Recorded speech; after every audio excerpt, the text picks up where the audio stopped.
j'espère que vous allez bien. Aujourd'hui on se retrouve pour une vidéo un-haul de ma bibliothèque parce qu'il y a plein de livres qui ne m'intéressent plus, qui ne sont plus des genres que je lis et je sais que je peux faire plaisir à plein d'autres gens si je les vends sur Vinted, donc c'est ce que je vais faire aujourd'hui. Mais avant de faire ce un-haul, je vais d'abord vous faire un petit haul des livres que j'ai acheté ces derniers temps parce que j'ai envie de vous les montrer et que j'ai trop hâte de les lire aussi. J'ai acheté beaucoup plus de livres que ça, mais je vais pas tous vous les montrer parce que si ça vous intéresse, vous pouvez aller voir mon bookstagram, c'est chloé.lovesreading et vous pouvez trouver dans la story à la une, haul numéro 4, tout ce que j'ai acheté. Donc voilà. Premier livre que j'ai acheté, c'est celui-ci. C'est Yerba Buena de Nina Lacour. C'est une romance queer. J'aime beaucoup lire des choses pour mieux comprendre les différentes sexualités, les différents genres, etc. Et ça, c'est un livre qui, je pense, va beaucoup m'aider à comprendre. En fait, j'avais vraiment envie de le lire parce que ici, on va parler de trauma de l'enfance, on va parler de deux femmes qui ont chacune souffert d'une manière différente et qui ont des soucis dans leur vie, en fait, et elles vont se rencontrer, etc. Mais je vous en dis pas plus, c'est tout ce que je sais. Et moi, ça m'a suffi pour acheter parce que j'aime beaucoup quand c'est une romance, mais pas une... Attendez, je vais l'étiquette. Pas une simple romance, j'aime bien quand on parle des sentiments, du passé, des traumas et que c'est surtout bien écrit. Ça peut faire un coup de cœur si tout ça est assemblé dans un roman. Donc voilà, ça c'est le premier livre que j'ai acheté. Ensuite, j'ai acheté Yellowface et ça c'est un livre que j'ai vu sur une chaîne Booktube que j'aime beaucoup. Donc c'est Chloé Bunny et elle l'avait lu en avant-première. L'autrice avait envoyé son livre à Chloé pour qu'elle le lise avant qu'il sorte. Elle a mis 5 étoiles et j'avais trop envie de le lire, genre juste la couverture, je la trouve trop belle. Et en gros, apparemment c'est avec de l'humour noir, des mensonges blancs et des conséquences meurtrières. Donc Athéna, elle va mourir dans un accident. Et June, elle va voler des manuscrits qui ne sont pas encore publiés et va les publier à son nom en fait. Après, il y a des preuves qui prouvent que c'est pas son manuscrit et son propre livre. En gros, voilà, j'ai trop hâte. Ah, ça, c'est un livre que je voulais acheter depuis si longtemps. Enfin, si longtemps. Encore une fois, ça, c'est une recommandation Booktube. Elle en a parlé, elle a adoré. C'est une histoire d'amour qui se déroule en Syrie, donc en temps de guerre. Apparemment, c'est plein d'espoir, plein de beauté. La prose est magnifique. C'est, en fait, je vous ai même pas dit ce que c'est As Long as the Lemon Trees Grow de Sulfakatu. Je trouve que la cover, bien que ce soit un paperback et un petit format, elle est magnifique. Regardez-moi ça. C'est trop beau. Ensuite, j'ai acheté aussi des romans graphiques parce que j'aime beaucoup lire ça entre des grosses lectures. J'ai acheté le Philibert de Marie-Lou et j'aimais trop la cover, je trouve qu'elle est trop belle la fille. Et derrière, c'est surtout pour ça que je l'ai acheté, c'était dans un magasin qui est vraiment pas cher, c'est Bibliopolis au Basilic si vous habitez en Belgique. Genre j'ai payé ça 2,95 donc vraiment pas cher. Et il y a écrit ça fait trop longtemps que t'es toute seule Marie-Lou, ça te rend mauvaise. Et regardez, j'aime beaucoup le style graphique. Donc ça pareil, je sais que je vais les lire extrêmement vite mais c'est pour alléger un peu mes lectures. Ensuite ici j'ai pris L'île aux chiens et c'est d'après un film de Wes Anderson et je trouvais que le livre était magnifique. Je vous montre vite fait les détails et les dessins. Ensuite, j'ai acheté Le Retour d'Antoinette et ça pour moi j'espère que ça va être une lecture bouleversante et que je vais aimer parce que c'est sur le harcèlement scolaire et je pense que c'est hyper important en fait d'en parler, de faire des romans graphiques, de faire des séries Netflix, tout ça pour informer les jeunes enfants, les jeunes adolescents pour qu'ils sachent que c'est pas normal de se harceler et qu'il faut demander de l'aide quand c'est le cas. Ensuite mon copain a acheté les livres, il les a lus et après je lui ai gentiment volé pour pouvoir vous en parler et aussi pour pouvoir les mettre dans ce haul parce que je compte les lire tous les deux. Mon frère le chasseur de Sarah Erland. Donc j'aimais beaucoup la couverture. En fait c'est sur la dépression donc encore une fois c'est des sujets que mon copain et moi on aime beaucoup lire. Alors Mon frère le chasseur, premier album d'un jeune auteur belgo-bolivienne. Sarah Erland est un roman graphique autobiographique contant l'histoire de son frère Thomas qui a souffert d'une très grave dépression tout au long de son adolescence. La maladie au quotidien, la vie de tous les jours face à la dépression. Et le dernier livre roman graphique ici c'est de Otto Gabos Egon Schiele, petit journal illustré intime et ça mon copain m'a dit que c'était une dinguerie. C'est comme un mémoire et c'est l'étude des corps différents. Les illustrations sont magnifiques. Je vais vite fait l'intérieur. Et c'est derrière il y a écrit un récit illustré qui revient sur la vie d'Egon Schiele, de sa naissance à sa mort tragique en passant par sa découverte de l'amour et de la sexualité et sa quête d'un art révolté et tout puissant. Histoire tourmentée de l'un des plus grands artistes expressionnistes pour qui le corps en tension était le miroir des émotions révélées. Dernier livre que j'ai acheté, c'est celui-ci, c'est Isaac and the Egg. Et en fait, c'est un livre qui, de base comme ça, je le trouve super moche, je vais pas vous mentir, ça ne m'attire absolument pas. Par contre, cette fois-ci, en lisant la quatrième, ce que je fais pas souvent, ça m'a vraiment donné envie de le lire et de comprendre en fait qu'est-ce qui se cache derrière cette histoire. Il y a écrit, parfois tu as besoin de sortir de la forêt pour vraiment rentrer dans les bois. Un jour, il y a un homme qui est sur un pont et il crie super fort. Dans les bois, plus loin, il y a quelqu'un qui répond en criant. Ça paraît improbable et tout. Et c'est comme ça qu'en fait, Isaac il va rencontrer l'œuf. Ils vont devenir des vrais compagnons et ça va complètement changer la vie d'Isaac qui, ce jour-là, était sur le point de se suicider, on suppose, on sait pas trop. Donc voilà, c'est tout pour le haul, les gars. Là, on va faire un petit un-haul de de tous mes livres parce que j'en peux plus. J'ai plus de place dans ma bibliothèque, ou presque plus. Il est temps de mettre un peu de baume à lèvres et d'aller trier ces livres. C'est parti. Donc ma bibliothèque, elle est comme ceci. Elle est assez longue, j'ai quand même pas mal de livres. Voilà, ça va prendre du temps, mais je vais bien regarder ce que je garde ou pas. Je vais commencer par la première bibliothèque. Je pense que je vais rien littéralement vendre de cette étagère-ci parce que déjà de 1, elle est magnifique et c'est tous les livres que j'ai vraiment envie de lire. Ou alors qui sont plutôt de collection, genre là c'est tous les Harry Potter édition pour les 20 ans je pense. Ici c'est la série Caraval que j'ai reçue à Noël de mon copain que je n'ai toujours pas lu et que j'ai vraiment envie de lire. Les Métamorphoses je les ai lus, un post-it sur tout le livre et c'était très jeune adulte mais mal tourné, trop facile. Rien n'était inattendu dans ce livre. Je vais quand même les garder. Il y a tous les Victor Dixon, ceux-là aussi je vais pas m'en séparer parce que j'aime beaucoup Victor Dixon. Et on va passer directement à l'étage 2, ça va être compliqué, je déteste vendre des livres, je déteste. Ok, il y a plein de livres ici que j'ai achetés. Avant le Covid, je lisais énormément de jeunes adultes, de fantasy et de dystopique. Maintenant, c'est plus trop mon genre, mais quand même que j'ai envie de garder parce que je sais comment je suis. À un moment, j'aime bien le contemporain, à un moment, j'aime bien le fantasy, à un moment, j'aime trop la romance, puis après, je déteste tout et je préfère que le dystopique. Enfin bref, donc il faut quand même que je garde certains livres. Si jamais je repasse dans cette phase. Alors les Hunger Games, j'hésite à les garder, je vous avoue, parce que je sais que je vais pas les lire. Genre j'ai vu les films et je pense pas qu'un jour je vais lire les Hunger Games. En plus ils sont en français, I don't know. Je crois que je vais les vendre. Mais le problème c'est que si je les vends, il y en a un qui est un peu cassé ici, le tome 1 je crois. Regardez, il est un peu comme ça. Donc je devrais faire un prix pour les 3. Ok, je vais les vendre. Il faut quand même que je fasse partir des trucs de ma bibliothèque. Ça c'est le tome 3 et le tome 2. Ça part. Si jamais ça vous intéresse, mon Vinted, c'est celui-ci, si jamais c'est pas encore vendu. Je fais des bons prix. Ensuite, ici, qu'est-ce que je vais liquider? Le Marchand de Sable, c'est une romance que j'ai envie de lire depuis super longtemps, que je n'ai toujours pas lu, donc je le garde aussi. Je ne me sépare pas de mes hardcovers de Saxus, c'est mort. Da Vinci Code, je vais le vendre. Franchement, les Dan Brown, c'est du revu et du revu et du revu. Et je pense que si je dois le lire, je le lirai en VO parce que là... Voilà. Les John Green, je m'en sépare pas. J'ai acheté celui-ci. Je suis Adèle Wolf, je ne l'ai jamais lu. C'est en gros une course contre la montre pour tuer Hitler. J'adore les films de guerre, j'adore les films d'histoire et j'aime encore plus lire là-dessus. Du coup, j'avais acheté ça, mais je sais pas si c'est un peu trop jeune adulte pour moi ou pas. Mais je vais garder. Éternel, la saga Éternelle, je vais les vendre. Il faut que je vende des trucs, donc je vais les vendre. Regardez ce bouquin, s'il vous plaît. Magnifique. La Faucheuse, je vais le vendre. Ok, je vais faire un petit accéléré parce que là ça va pas du tout, sinon la vidéo va durer 1000 ans. Mais...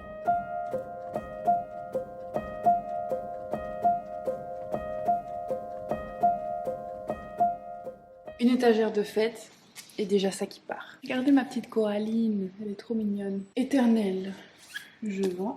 Ça c'est trop young adult. Je vends. Je l'ai littéralement jamais ouvert, mais non.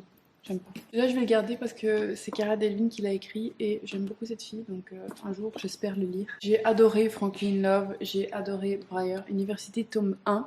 Les autres, dégueulasses, mais le tome 1, incroyable. Coraline, on n'y touche pas, bien sûr.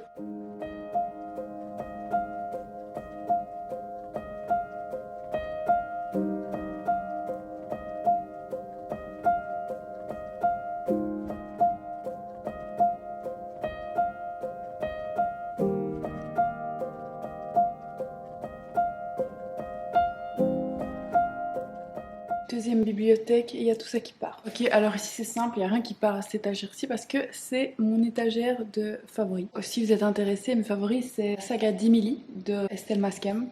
Incroyable. C'est du young adult, romance, enemies to lovers et c'est du slow burn, donc j'aime beaucoup. Ensuite la saga Blood and Ash de Jennifer L. Armentrout. Ici je l'ai en anglais, elle est incroyable, j'ai dévoré 3 tomes, il m'en reste 2 il me semble. C'est de la fantasy avec de la dark romance. Castile. Ensuite, Les derniers battements du cœur, très très bon livre, ça m'a brisé, ça m'a mis en 1000 morceaux. Voilà. Every Word You Cannot Say, c'est de la poésie, la prose est très belle et la mise en page est spéciale. Je vous le montre si jamais vous avez envie de l'acheter. Extincta de Victor Dixon, c'est un livre que tout le monde connaît il me semble. C'est un roman dystopique sur la fin du monde, ça fait réfléchir sur notre consommation, sur le futur du monde si on continue à être comme ça et c'est pas mal. Franchement c'est du young adulte. Mais pas vraiment, genre c'est deep, c'est très beau si à chaque chapitre vous avez une bougie qui, à la force des chapitres, devient de plus en plus petite jusqu'à ne laisser plus rien de la bougie. Et vraiment, genre, j'ai énormément aimé ce livre. Il y a juste écrit "La flamme brûle plus fort juste avant de s'éteindre". Je pense que je vais le relire parce que c'était une très très bonne lecture. Où es-tu Alaska de John Green, j'ai chialé. Earthbones de Colleen Hoover. Très très bon, très très bonne romance qui brise aussi. Prose incroyable dans ce livre-là. L'histoire est vraiment pas commune. C'est pas une romance que tu vas trouver aux quatre coins de ta bibliothèque. C'est très différente de ce que tu peux trouver et j'aime beaucoup. Par contre, il y a pas mal de trigger warning, donc faites attention. Encore un livre de Colleen Hoover. Ugly Love, encore une fois, une romance peu commune comme Colleen a l'habitude de le faire. C'est brisant, c'est beau, il y a plein d'émotions qui viennent quand tu lis ce livre. Quand je dis que les proses sont belles, s'il vous plaît, si vous comprenez l'anglais, essayez vraiment, n'ayez pas peur, lisez en anglais, surtout du Colleen Hoover, c'est facile à comprendre. Le faiseur de rêves de Laini Taylor, oh my god, best book ever, c'est le meilleur fantasy que j'ai lu. Plus bel univers construit, mais en même temps, elle a mis énormément de métaphores, elle a mis énormément de poésie, c'est juste magnifique. Donc si vous savez lire ce livre, lisez-le, il est incroyable. Voilà. The Wicked Deep, un livre à lire en automne. Magnifique livre, très belle fin, incroyable. Tu t'attends pas du tout à la fin. Donc voilà, t'es un peu choqué, t'es un peu bouleversé, t'as envie de vomir tellement t'es attaché au personnage. Punk 57 de Penelope Douglas, c'est un très très bon livre, une très bonne romance. Pas vraiment un enemies to lover pour moi, mais c'est une très très bonne romance. Ici, le livre qui m'a le plus bouleversé de tous les temps, dans le sens où j'ai vraiment failli vomir plusieurs fois. C'était très réaliste et c'était en même temps un appel au secours de l'autrice qui a vécu, elle, ce qu'elle écrit sous forme de roman et qui aurait voulu avoir ce genre de livre au moment où elle vivait ces horribles moments. Si vous lisez ce livre, faites attention au trigger warning, il y a de la mutilation, du suicide, du viol, il y a énormément de choses comme ça. Donc c'est très difficile à lire, mais en même temps c'est magnifique. J'ai chialé énormément de fois en lisant ce livre et quand je l'ai fini, j'avais l'impression d'avoir laissé ma vie d'avant le livre en arrière. Tout mon passé, les choses que j'ai pu vivre qui n'étaient pas super fun, elle les a écrites, elle les a rendues publiques en fait. Et en lisant ça et surtout en lisant la fin parce qu'elle informe sur plusieurs sujets à la fin, ça m'a aidé à mettre des mots sur des choses que je comprenais pas de ma jeunesse et de mon adolescence. Et du coup, franchement, si vous avez eu n'importe quel problème ou même si vous avez envie de comprendre un peu ce que certaines personnes peuvent vivre, Girl in Pieces de Kathleen Glasgow, c'est vraiment pépite. Sally Rooney, Conversation with Friends, un de mes romans contemporains préférés. C'est une romance vraiment atypique, encore une fois, j'adore ça. Ne vous attendez pas à vous dire « Oh, ils sont trop mignons, oh my god, j'aime trop, j'aimerais trop avoir un couple comme ça, etc. » C'est pas du tout le cas. C'est la vie réelle ici qui est dans le bouquin, c'est quelque chose qui peut arriver à tout le monde. Et voilà, regardez. S'il vous plaît, regardez mes annotations.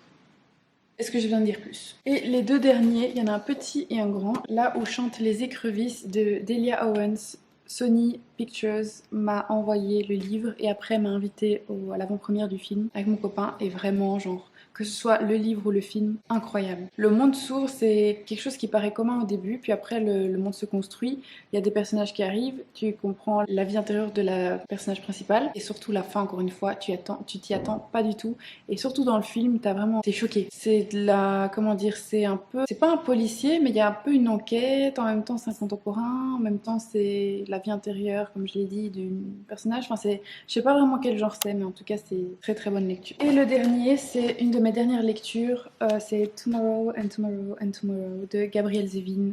Incroyable, world building, genre tu ne peux pas créer un monde aussi bien que celui-ci, genre vraiment, je sais pas comment elle a fait, elle a une culture du jeu vidéo, une culture des années 80 qui est incroyable. Moi qui suis pas très jeu vidéo, je joue pas vraiment aux jeux vidéo, je joue juste à Animal Crossing parfois sur ma Nintendo Switch, mais c'est tout. Ça donne envie de jouer, ça donne envie de comprendre, il y a un peu l'histoire des jeux vidéo dedans, il y a le début des jeux vidéo, il y a surtout une histoire d'amour, qui n'est pas une histoire d'amour d'ailleurs, si vous lisez ici ce qu'il y a écrit, il y a écrit « This is not a romance ». This is about love. Donc c'est vraiment une histoire sur l'amour. Chose difficile, c'est pas du tout une romance. C'est pas du tout une romance atypique non plus. C'est juste une histoire sur l'amour dans un monde d'émergence de jeux vidéo et d'internet avec des personnages que j'adore. Sam, c'est trop ma vie. Donc voilà, si vous avez envie de lire un livre passionnant avec un imaginaire incroyable, j'aurais pu faire une vidéo complète sur mon étagère. Ça va partir. La couverture me plaît pas trop malgré le fait que ça a été un coup de cœur de quelqu'un que je suis et c'est pour ça que j'avais acheté. Les prophéties ne s'accomplissent que si quelqu'un a le courage de les réaliser. Les John Green, comme j'ai dit, je ne les vends pas. When We Lost, ça m'intéresse parce que c'est un peu dystopique et j'ai vraiment envie de... Enfin, dystopique. Ils sont dans un avion, ils crashent sur une île déserte et ils doivent se débrouiller et tout. J'aime beaucoup ce genre d'histoire donc j'ai pas envie de le vendre. Le Pacte d'Emma, c'est un livre que je ne vais pas vendre parce que c'est une booktubeuse que je suis depuis ses débuts, Nin Gorman. Juste parce que c'est elle qui l'a écrit, je l'ai acheté, mais je ne l'ai pas encore lu. Donc voilà, il reste dans ma bibliothèque. Michel Bussy, j'ai trop envie d'en lire un une fois. Éternel, comme je vous ai dit, je vends. Les désastreuses aventures des orphelins Baudelaire, c'est toute ma vie. Je ne vends pas. Vertige, la saga ici, les étoiles de Noce Edge, j'essaie de les trouver, mais le problème c'est qu'ils ne les font plus et c'est très dur à trouver sur Vinted. Donc je garde, j'ai le tome 1 et 2. Anatode, ça ne part pas. Aristote et Dante, je pense que c'est un récit cuir, je suis pas sûre, mais je le garde parce que la couverture m'a toujours attirée et je ne l'ai toujours pas lu. Les de Saxus, comme je vous ai dit, je ne les vends pas. C'est de TJ Klune, c'est La maison au milieu de la mer cyrillienne. C'est trop beau, regardez-moi ça. Ce bouquin-là. Vous êtes sur le portable de Sam, c'est pas un 5 étoiles, mais pourtant ça m'a bouleversée et j'ai beaucoup pleuré pendant ce livre-là. C'est un peu sur la mort, c'est de Stin Tao qui a écrit merveilleusement la mort. C'est un roman, voilà, il a écrit, je vais lire, c'est plus simple. C'est un roman poignant sur l'amour, la perte d'un être aimé, ce que dire au revoir signifie. C'était magnifique, franchement, lisez-le.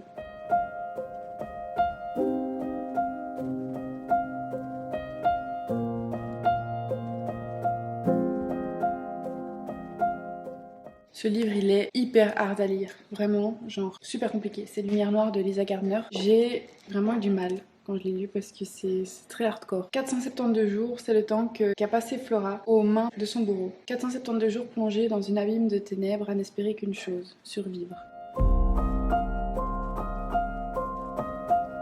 Regardez tout ce que j'ai enlevé déjà. Tout ça, c'est pas mal, n'est-ce pas? Allez, encore 1, 2, 3, 4, encore 4 bibliothèques. Regardez comme c'est beau, c'est tout noir, c'est pour ça que je l'ai acheté, c'est tout.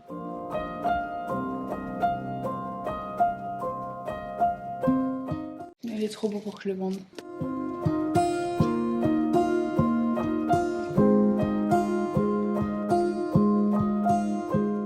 La série La censure de Camelot de Kirsten White, c'est aux éditions de Saxus, j'ai trop kiffé. J'ai lu le tome 1 et 2, regardez les couvertures. C'est magnifique. J'ai pas encore lu le tome 3 du coup, il me reste celui-là à lire, donc ça je vais certainement pas m'en séparer.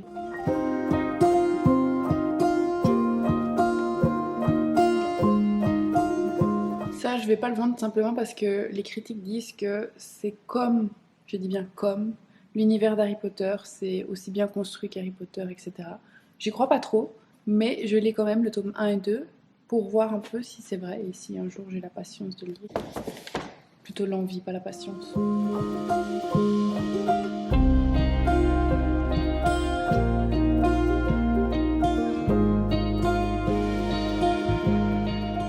Ok, encore une étagère de fête et j'ai fait partir tout ça, c'est pas mal du tout. Alors ici c'est tous mes poches, donc je sais pas trop si je vais m'en séparer, je vous avoue, parce qu'il y a énormément de classiques. Puis il y a ma saga préférée de tous les temps, After, que j'ai lu quand j'étais jeune et que j'aimais trop, donc ça certainement pas à séparer. Ça c'est tout des classiques, donc je vais pas m'en séparer parce que c'est vrai que parfois j'aime bien piocher un classique comme ça, donc non. Un livre que j'ai lu récemment, que j'ai beaucoup aimé, c'était La délicatesse de David Fokinos. Et il y a pas mal d'annotations que vous pouvez voir. Après les attentats, j'ai énormément lu de livres sur la souffrance après la mort, sur les camps de concentration, sur des personnes qui ont vécu les attentats à Paris et qui ont écrit des livres dessus. Parce que c'était ma façon, moi, d'atténuer ce que je ressentais en moi, parce que ça m'a vraiment bouleversé ces attentats. Et du coup, j'ai lu beaucoup là-dessus. Et un que j'ai beaucoup aimé, c'était de Antoine Léris, Vous n'aurez pas ma haine. Il me semble qu'il a perdu sa femme et sa fille, je suis plus sûre, ça fait longtemps maintenant que je l'ai lu. Il a eu le courage d'écrire un livre après, en disant que malgré tout ce que ces terroristes avaient fait de sa vie, de sa famille, ils n'auront pas sa haine, en gros, comme le titre le dit. Et c'est très très bien écrit, c'est hyper dur à lire aussi parce que c'est compliqué ce qu'il a vécu. Mais voilà, si jamais ça vous intéresse. Ceci par contre, je vais les vendre. Pourquoi? Je vous ai dit, j'ai adoré le tome 1 de Breyer Université, de L. Kennedy, de Chase. C'était incroyable le tome 1, j'ai beaucoup aimé. Par contre, j'ai commencé le tome 2 en pensant que ça allait être la suite du tome 1. Mais je suis un peu bête parce que j'avais pas vu que c'était des personnages différents sur les livres. Mais j'étais très déçue de voir que c'était les personnages qu'on retrouvait dans le 1 qui poursuivaient leur vie dans les autres tomes. Donc pour moi ça m'intéresse absolument pas. Moi j'aimais fort les deux personnages principaux de celui-là et pas du tout de ceux-là. Donc je les vends. Je vais vendre un Joël Dicker parce que j'en ai plein. J'en ai jamais lu donc voilà. Je pense que je vais vendre Chère Mamie de Virginie Grimaldi parce que je l'ai lu et j'ai vraiment pas aimé prose parce qu'il n'y en a aucune. C'est marrant, sauf que moi je ne rigole pas facilement. L'idée, le concept était super chouette, c'est le fait qu'il y a une photo à chaque fois et un petit texte comme un journal intime qu'elle écrit pour sa grand-mère. Ça pouvait paraître cool, en tout cas c'est ce qui était le but, sauf qu'en fait je trouve a été mal réalisé. C'est ni magnifique, c'est ni émouvant, c'est juste la vie d'une femme et malgré que ce soit une autrice assez connue, je m'en fous un peu de sa vie, tu vois. Et moi quand il n'y a pas de prose, quand c'est mal écrit, enfin quand c'est pas mal écrit mais quand c'est très basique, comme si c'était une voix à l'oral, pour moi c'est pas une belle écriture et ça ne m'intéresse absolument pas. Je peux pas parler des autres livres qu'elle a écrits parce que tout le monde dit que c'est incroyable, etc. Mais je me dis, si c'est le même genre d'écriture, s'il y a beaucoup d'humour, qui ne me fait pas rire entre nous parce que j'ai pas beaucoup d'humour, et qui en plus ne me satisfait pas dans la qualité de l'écriture, est-ce que ça serait quelque chose que je garde les autres? Je vais quand même le garder, peut-être qu'un jour je lui donnerai une deuxième chance. Marc Lévy, ça part.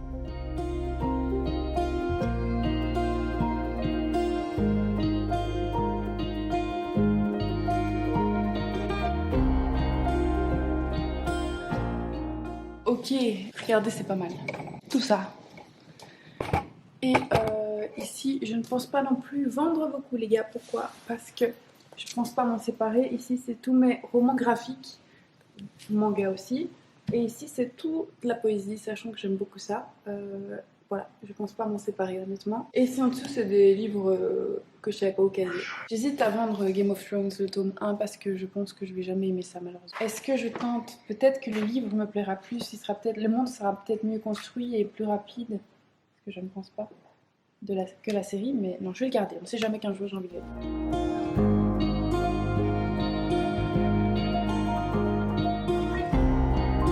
Ok, j'ai que 2 livres qui partent ici. Dernière étagère. Là, je vais pas le faire parce que là-bas derrière, si vous voyez, c'est tous des livres de mon enfance et je vais pas m'en séparer parce que s'ils sont là, c'est que j'y tiens. Donc ici, ça va être compliqué parce que c'est ma bibliothèque de romans anglophones. Je vais essayer.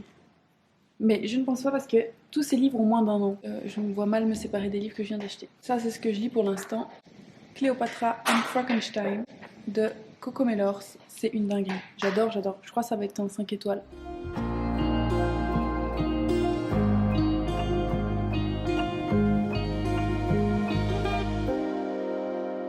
Ça, c'est un peu comme Walking Dead version Girl Power, donc je vais garder pour octobre.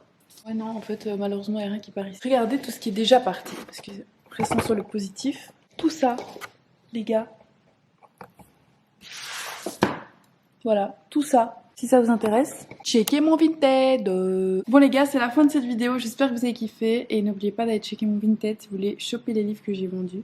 Et n'hésitez pas à vous abonner si vous avez kiffé. Et on se retrouve, je vais pas dire à la semaine prochaine parce que vous me connaissez. Mais on se retrouve très vite pour de nouvelles vidéos. J'ai prévu de faire plein de vidéos pendant ces vacances-ci jusqu'en septembre. Donc on a 2 mois pour éclater Booktube. Mettez la notification si ça vous intéresse. Et on se retrouve sur Bookstagram où je suis beaucoup plus présente. Chloé.lovesreading. Des bisous!